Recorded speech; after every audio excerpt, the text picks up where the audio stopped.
நம்ம வெளியே உட்காந்து காசி பேசிடுவோம், அவனை பிடிக்காதுன்னு சொல்லிடுவோம், இல்லை ஒரு மேடையில் விமர்சிச்சிருவோம். ஆனால் அவங்களுடைய ஒர்க்கை அந்த நட்பு எப்பயுமே விட்டு கொடுக்காது. அவங்க அதை சிலாகிச்சு தான் பேசுவாங்க. எனக்கு அவர் பிடிக்காதுப்பா, ஆனால் அவன் பயங்கரமான ஃபில்ம் மேக்கர் அப்படின்றாங்க. எனக்கு அவர் பிடிக்காதுப்பா, ஆனால் நல்ல படம் மட்டும் எடுப்பான்னு சொல்லுவாங்க. ஸோ சினிமா வந்து ஒரு பெரிய நட்பு சமுத்திரம் தான் அது. எனக்கும் அஜயன் பாலாவுக்கும் அந்த மாதிரி நட்பு தொடர்ந்துக்கிட்டே இருக்குது.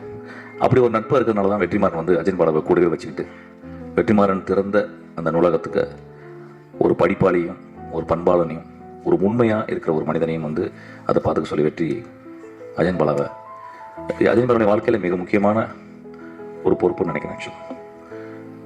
ஸோ இந்த திரைப்படம் ரொம்ப முக்கியமான திரைப்படம். அப்பா வந்திருக்காரு, கங்கைமன் அப்பா.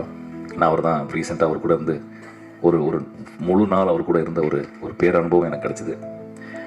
ஒரு பெரிய polymath. I think name anything in cinema you would have ton.